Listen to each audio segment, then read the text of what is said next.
I am so excited to be here. Welcome, everyone, to another episode of Platformers. My name is May Baseron. I am a platform engineer at Forder, and I am super excited to have Eloise with us today, and she's going to talk about engineering efficiency. But why don't you present yourself? Tell us a little bit about yourself, Eloise, and thank you for being here. Thank you for having me, May. I'll start with introducing myself. My name is Eloise. I'm one of the group leaders at, we used to be called Outbrain. We've recently merged with Teeds. So if I confuse between saying Outbrain and Teeds, the name is Teeds. I'm married. I've got 5 kids. I like to run. I like to eat ice cream. So I think it more or less balances itself out. I started my engineering journey as a back-end engineer, and slowly I became a team leader and a group lead. And as I took ownership of additional teams, infrastructure teams, I realized that when you manage an applicative team, the scope or the radius of your impact is relatively limited.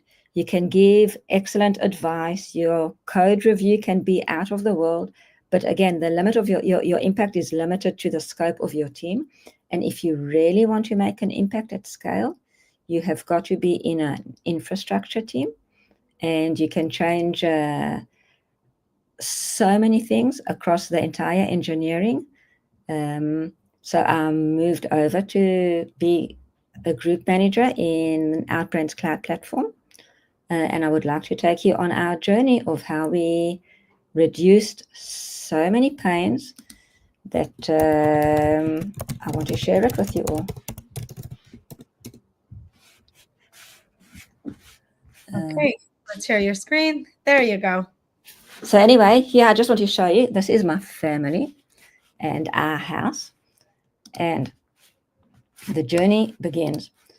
When I moved to the infrastructure group in Outbrain, I noticed that engineers were spending a huge amount of time on manual repetitive tasks.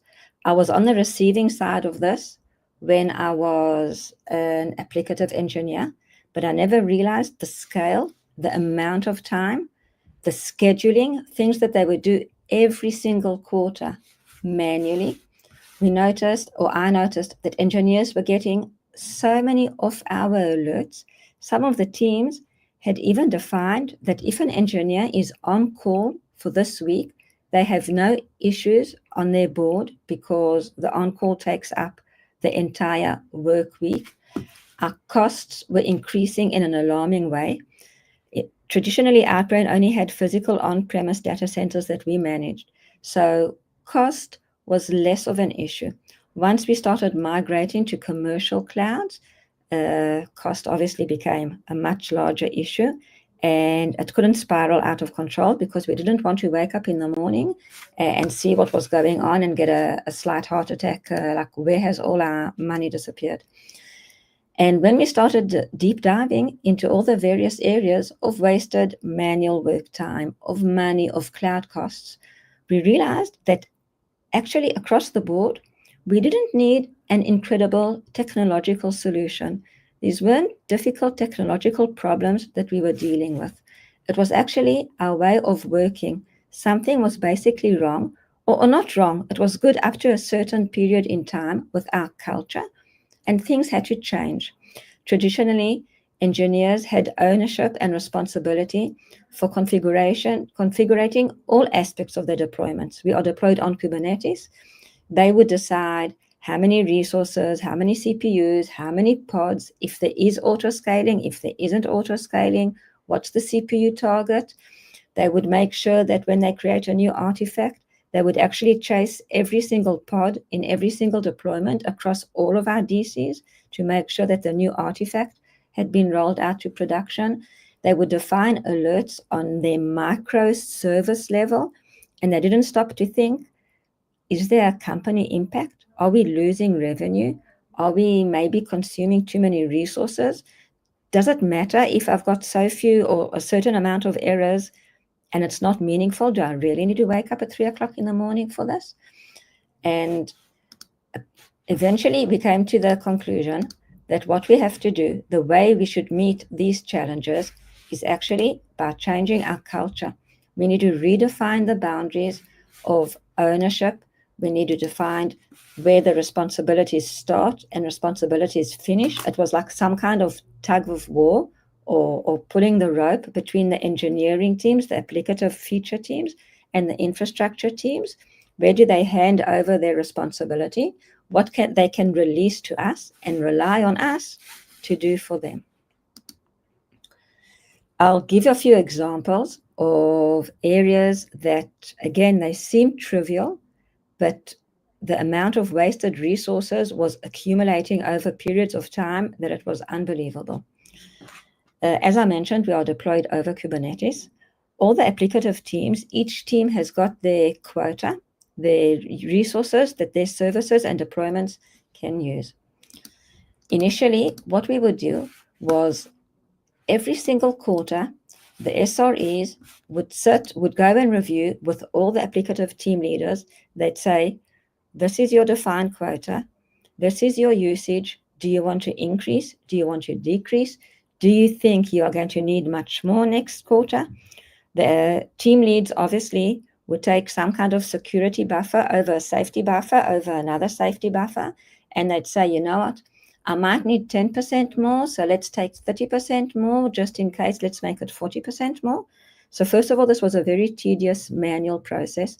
Every single quarter, all the SREs would go to all the team leads. In addition, as we managed physical data centers, we would actually use these numbers supplied by the team leads to calculate our required hardware purchasing for the upcoming year. And eventually we realized that we were ordering way too much hardware. It was the waste in the hardware was very, very high. It also means floor space, electricity. Sometimes we'd have a problem with the air conditioning in the physical data centers, just because the team leads would want to take safety margins over safety margins. And also, it really didn't interest them. I remember when I was an applicative team lead, and my SRE would send me a Slack message, hey, Eloise, let's meet about our quarterly quota planning. And as far as I'm concerned, this was a task that I wanted to do it as painless as possible. They'd come to me, I'd say, you know what, a 50% increase, done, thank you. And it was ridiculous the amount of time they spent and the wrong answers we gave. We decided to change the way we treat the quota and capacity. We wanted the infrastructure team to actually take ownership of this. We are the only ones who have got a widespread view of what is happening in our clusters. We know what the business projections are. We know how our traffic is going to increase. We created some kind of automation that runs every 30 minutes, if I remember correctly, that evaluates all the quotas according to the actual usage. It increases, it reduces according to some thresholds that we have defined. According to this, we also manage our hardware. The manual work that we had to repeat every single quarter has been completely removed from the table. The only reason we actually still have quotas and we haven't deleted these objects is because we still want to have quotas to protect against engineering errors. It has happened that an engineer defined a deployment, and instead of stating, for instance, 100 pods, they might have typed 1,000 pods or 10,000 pods. So we want to have quotas to protect against this. But as far as the engineering teams, as far as the SREs, this is a non-issue. This has saved tens and tens and tens of manual work hours a quarter. And in addition, our hardware utilization has increased, which means that we aren't purchasing too much hardware, floor space, remote hands, electricity, the entire package. So again, the infrastructure team developed this automatic job, and it was a bit of a culture change for the engineering because they were used to us asking them. They were used to this object being in their ownership. And suddenly we said to them, don't touch it anymore. Trust us. We know what we are doing. they were worried, and what will happen if, and what will happen if, and what will happen if I'll update a deployment and I will be blocked because we don't have enough resources. And we said to them, when you have that problem, talk to us, pager us, phone me in the middle of the night. Don't worry, we will take care of you. And we had to build trust. The definitions of the job and the thresholds were well defined. We never had any production issues due to this. But it was some kind of culture change. They had to release ownership of objects that they had to define and hand it over to us. And it worked. So that's very nice for us. Log handling. A company at Outbrain or at Teeds, the volume of logs is huge. The storage, the CPU to process, all the numbers are amazing. Initially, our log policy and what we also communicated to the engineering was until the last log. Every single log that an engineer wanted to store, we processed and stored. And what happened was that relatively often, due to a variety of circumstances, it could have been an infrastructure problem. It could have been an engineer changing the logging level for a portion of the traffic. It could be a traffic spike. Whatever the reasons, we could get such an influx of incoming logs that the entire logging processing pipeline would get bogged down, and we would start having lags in our ingestion pipeline. So ironically, sometimes we couldn't find the cause for the increase in logs because the logs containing the bugs were stuck in transition and we couldn't access them anymore. And in addition, the infrastructure was overloaded. Our storage was huge. When we wanted to process the logs for a dashboard for a query, it would take a long time because the huge amount of logs that we had. And then we said, this doesn't work anymore. This isn't scalable. This causes too many problems. We need to rethink how we are going to handle our logs. And what we decided, and it was also input like from me, from being an applicative engineer, I told my observability team lead, when I have an issue, when I'm looking for a log, I want my log now. I don't want my log in a minute. I don't want my log in 5 minutes' time. I want my log now. A log that arrives too late is useless for me. And in addition, if I've got an error, I don't need to see that same error repeated 1 million times or 10 million times. It's enough for me to see that error 100 times, and I'll be able to see what the problem is. So we introduced quotas and throttling for logs. Each namespace has got a quota defined, and once the team that sends the logs starts to exceed the quota, 99% of the delta above the quota is actually discarded. Okay, the mechanism isn't as primitive as I described now. We evaluate the log level and certain parameters, but you get the idea. We massively discard logs. And for the engineers at the beginning, this was like earth-shattering. Like, excuse me, I'm sending a log. And if I don't get it, how will I be able to debug my application? What will happen if I need something? And there was a lot of communication, a lot of discussions, a lot of trust building. We had same issues when we wanted to reduce retention, for instance. Engineers will always come and say, but if I need a log from, and it never happens.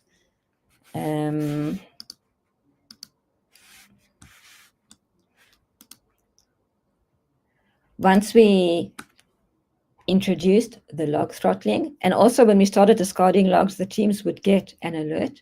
But once we introduced the log quotas and the throttling, the logs arrived immediately. They could always be relied on for real-time debugging.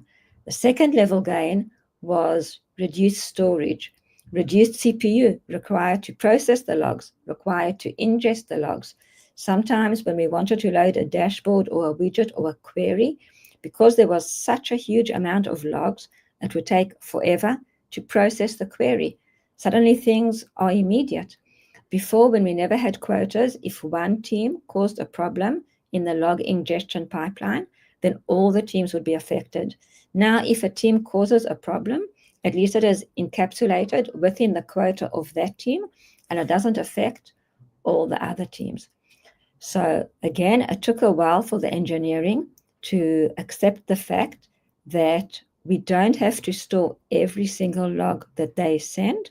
They can still debug, they can still monitor, they can still have dashboards and charts and whatever with the small percentage of logs that we do ingest into our system. Priorities. As I said before, our services are deployed on Kubernetes. Traditionally, we had on-prem physical data centers, which means that our capacity at a certain moment in time is given. It's not an elastic cluster which can expand and contract. What happened was at the beginning, we defined some kind of rules of thumb to give the priorities to the deployments, and the engineers followed these rules. But over time, or let me just go back a second. When we define the rules of thumbs for the priorities, basically, the more pods the deployment has, the lower the priority can be. Obviously, it's a deployment that has only got a single pod. It's got to have a very high priority. We can't have it evicted for other deployments, for other pods, if there is a capacity issue in the cluster. What happened, because the engineers had ownership of priorities, over time, we noticed some kind of crawling upgrade of these priorities. If engineers would have a problem with updating their deployment, for instance, they had pending pods, then they wanted the deployment to update faster, they'd increase the priority. If we had a small traffic spike, if we were running a load test on-prem, again, engineers would have pending pods that increase the priority. It was some kind of like chasing game or chicken and egg, that one team would increase the priority, another team would increase the priority, a third team would increase the priorities. Each team would only look at its own deployments, would see that its deployments have got pending pods. They would increase their priority so that all of their pods are getting scheduled.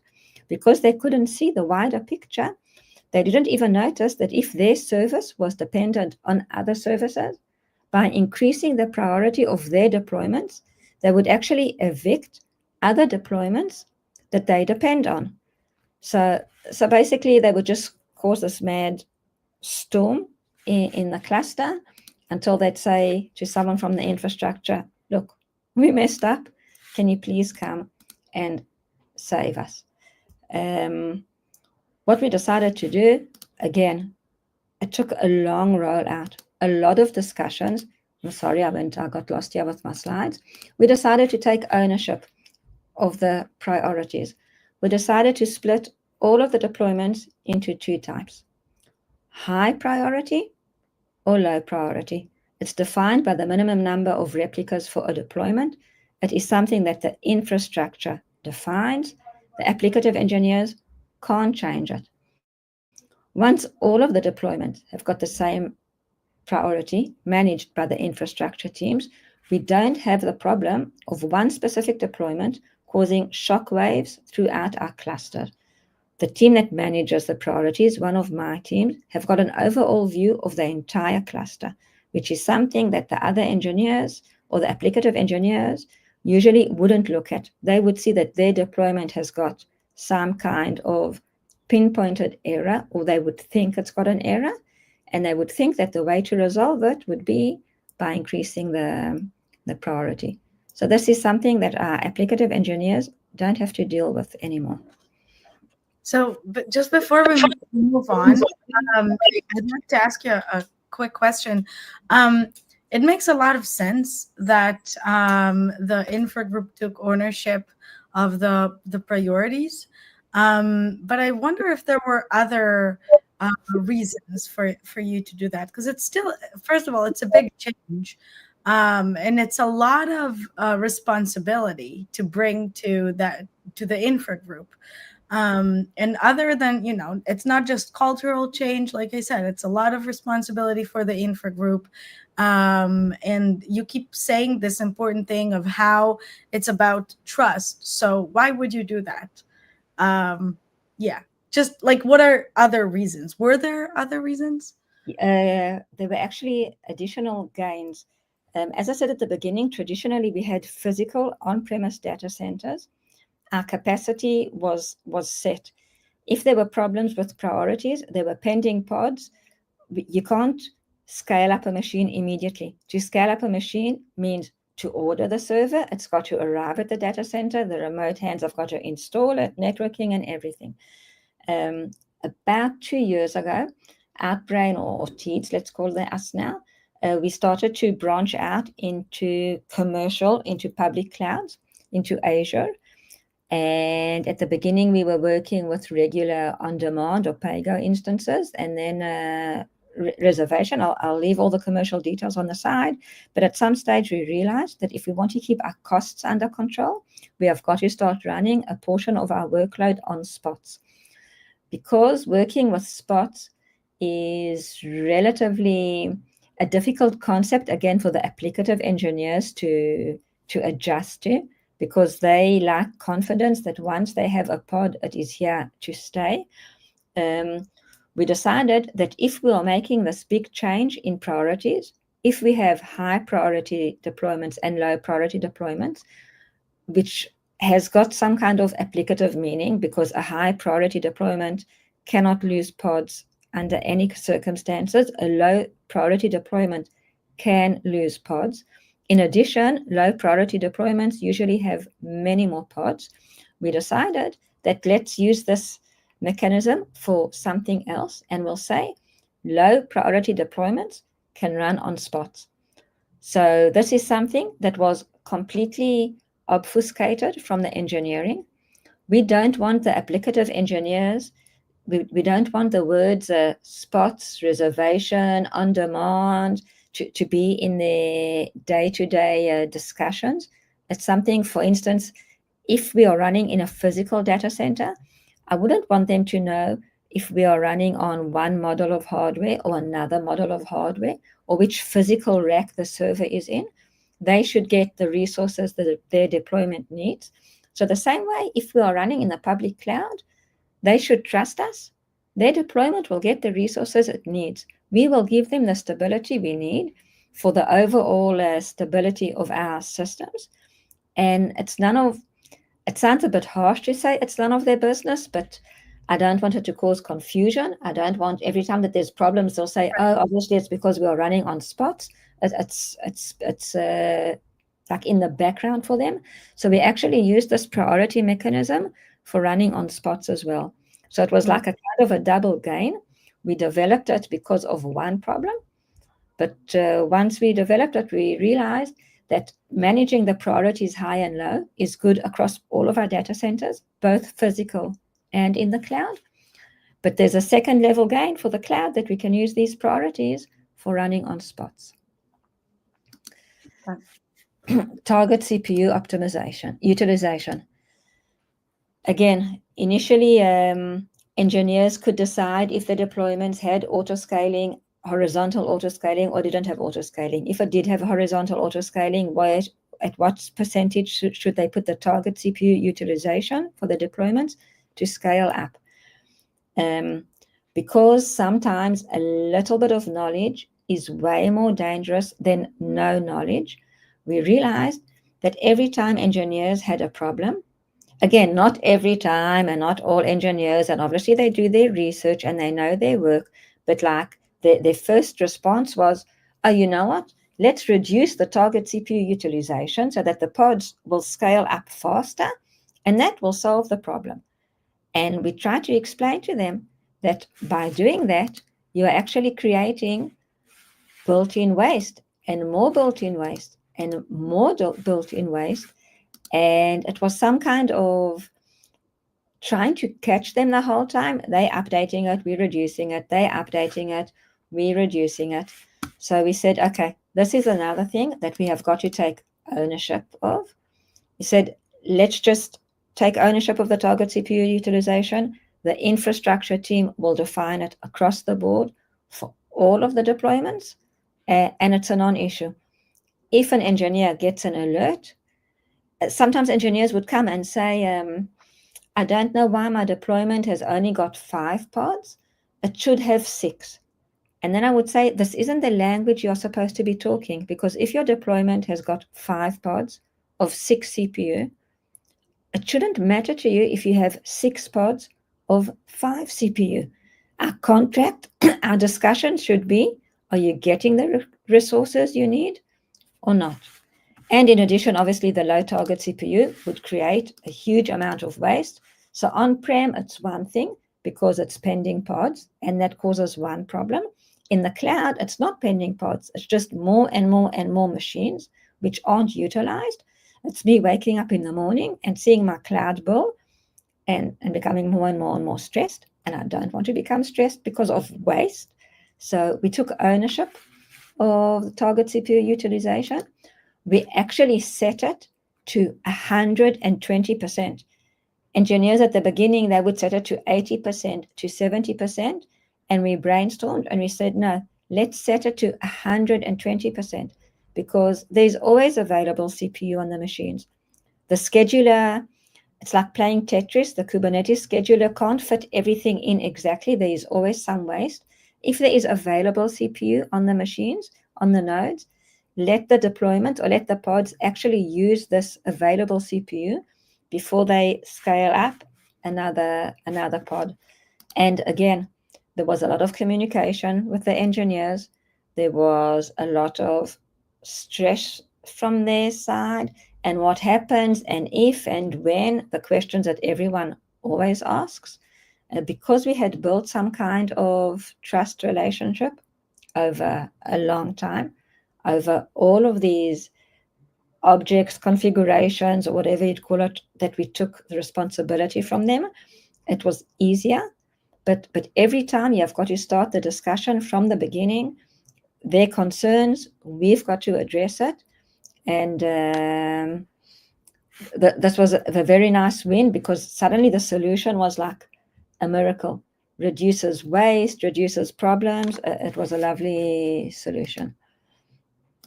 Did you feel that after you like that there was a change in the trust that was gained along the way, because you kept, or like you, I imagine that you kept doing like another change and another change, and then did you see that it was helping, that they felt more confident as time went, and was it easier to ask for other changes or more ownership? I don't know if they felt more confident, but something interesting always happens. For instance, an engineer will come and say, we always have alerts on ABC. And I'd say, what's always? We had an alert today. Okay. And what was the impact? I don't know. So wait, was the impact $5 or was the impact $5,000? I don't know. I said, okay, go research. When was the previous time you had an alert? I don't remember.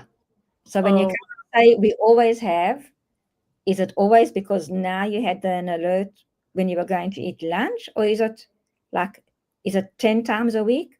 Is it 10 times a month? Is it 10 times a year? Is it once a year? But I know the feeling. I was also an applicative engineer. Our memory, or our grace to the infrastructure teams is as good as the first alert that we get. Maybe the alert isn't well defined. There was also a lot of work in that. Engineers would have alerts. They'd wake up in the middle of the night, and at the end, the resolution is to open a ticket to the remote hands in the data center that their SLA is to respond within 36 hours. Then why must you wake up at 3 o'clock in the morning? Why don't you just get an email at 8 o'clock and then? But right. When you're in the situation that you are, I call it sometimes alert-driven development, you don't stop to think, is this alert meaningful? Is this alert immediate? Is it impactful? Because once someone defined an alert, we seem to treat it as if the absolute truth that has been set in. It's absolutely. And like, sometimes I even come to them and I say, you know what, delete all of the alerts. Let's start from the beginning. Right. But it's very stressful for engineers that when they had control of something to release it. Yeah, and then losing this control is something that they might feel fear for. Even though they never really had control because they never really understood it. They might have had control to configure it. Right. They would configure mistakes over mistakes over mistakes, but they had a feeling of control, which isn't really. Yeah. Another challenge we had was when engineers, and this is something, again, the culture or actually our state of mind has changed. It sounds as if I'm cross with them or disappointed in them, but things in the industry have changed as well. A few years ago, when engineers updated artifacts, it was in their responsibility to make sure that every single pod in every single deployment across every single data center was updated. But that's something you can keep track of when you have 2 data centers or 3 data centers. But then you have 7, then you have 8, and then comes a time that you say, we've added so many controls. We've got mandatory code review. We've got mandatory unit tests. We've got mandatory simulator tests. We've got mandatory sample deploy to production. At some stage, you must come and say, wait, where does the line finish, or where does the engineer's responsibility finish? And one of my big agendas is the engineer's responsibility finishes once they have confidence in the artifact.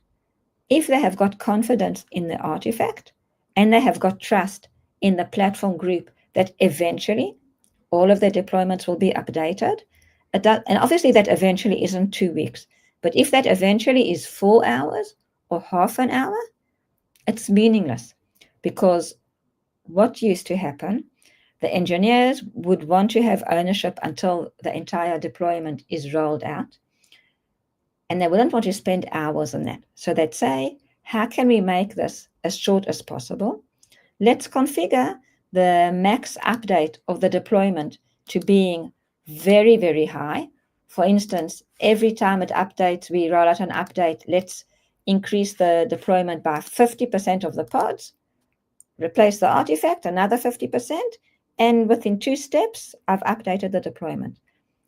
But if you take 3 or 4 huge deployments and you increase all of them by 50%, then if it's in our on-prem data centers, we don't have capacity. And then they start increasing the priorities, and we go back to the same cluster storm as I described before. If it's in the cloud, again, additional machines. And then by the time we release those machines, we've spent a lot of money. And it was a very painful process with the engineering for them to be able to release ownership and to say, okay, they'll trust us, because again, we are in this together. Often engineers seem to think that it's one against the other, and they forget that actually we are here to support them. We said once you have committed to master, once you have merged to master, there are well-defined metrics for each step of the way, and the rollout to production is self-serve. You'll get an alert on each deployment that is updated. If there are problems according to your metrics, we will send you a message. Do you want to continue? Do you want to pause? Do you want to roll back?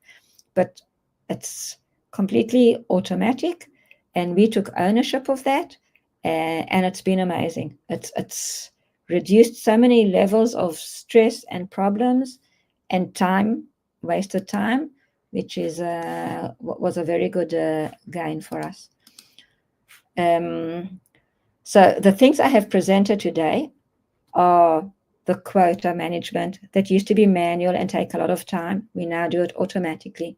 It's logs. It's throwing away logs that engineers were emotionally attached to logs. We just drop them. We have an auto deploy. We make sure that prod and master are always aligned. We took ownership of the priorities. We took ownership of the target CPU utilization. I could go on forever and ever and ever. All the alerts have got to be continuously revisited. There are so many internal tools that we have created to generate things for the engineers, again, because we want to go out of the pattern of asking engineers questions that aren't in their domain, of having them configure things which aren't in their domain, and then we have got to fix their mistakes. We'd rather just do it for them. All of these things that I showed, that I discussed now, there isn't a technological brilliance here. There's nothing new. The big thing is it's a change of culture. It's one side increasing its trust in the other side of the infrastructure. We have got to be worthy of that trust. And it's completely ongoing. And from my experience, it's been amazing because I see the experience that the applicative teams have today, the level of service they get from the infrastructure teams. If I compare it to 7 years ago, we've made huge steps. And again, I think the main ingredient here is trust. The engineers got to know that we are doing things to help them, not to cause production issues. And if something happens, to come and say, you are right, we'll deal with it. I don't think there have been any production issues caused because of objects that we took ownership of. And everyone at Outbrain, at TEEDS, I'm talking about 200 engineers, they don't even remember how things were before. Sometimes we say it's like it's very quiet and not public enough when you do a big improvement in the infrastructure. Sometimes I say, like, just for fun, let's go around and do like one round of going to all the team leaders and asking them, what do they project their quota will be for next quarter? Like we used to do once. And they'll all look at us like, what do you tell me? Why are you asking me these questions? They forgot that it used to happen the whole time. But I think that is our big success, that they don't even remember that these things used to be under their responsibility. That's amazing. And I think that for everyone here listening, keeping in mind that this change was done for for these 200 developers, that's insane. That's a lot of developers. It means that every team, they have their own requirements and constraints, and they have their own things that they need to do, and they're used to being responsible for that. They trust themselves, and it's not that they don't trust you, it's that they feel best when they have the the control over it, or ownership, more like not really control, but just the ownership, because then they know how to handle things. And I think it's an amazing journey, and I was just stunned the whole time listening. Thank you so much for sharing this with us. I'll just add, May, another actual third level gain from this is when you come and think of all these 200 engineers, all of these 200 engineers used to ask us so many questions. How do I do something? What I did doesn't work. Can you fix it for me? And now we have actually removed all of that manual work as well, because they don't have to ask us. We don't have to reply. It's not a context switch for us. It's not a blocker for them. So they're actually, like, the levels of benefits here are more than I actually stated before. And I think really the benefit is mutual at the end of the day, because you started by talking about how you set boundaries, like what's your responsibility, what's our responsibility. And once, as a developer, because I used to be a backend developer myself, and when I know what are the things that are my responsibility, and then that's it, most of the time it's just something that makes me happy, because then I can grow within those boundaries and not try to find new journeys that are not necessarily important for me as a developer, as a backend developer. to be specific. Then I wanted to know what's going on in infra, and that's why I joined the infrastructure team at Forder. But that's a whole different story. And I guess we'll end with saying huge thank you, Eloise. It was a huge, amazing pleasure. I loved listening to you, and I'm sure our listeners felt the same. And that's it. Thank you so much. Thank you for all the listeners. Yeah, thanks everyone for joining us today. I hope you loved it as much as I did. I'm sure you did. You know what? That's it. And see you next time. Bye. Bye.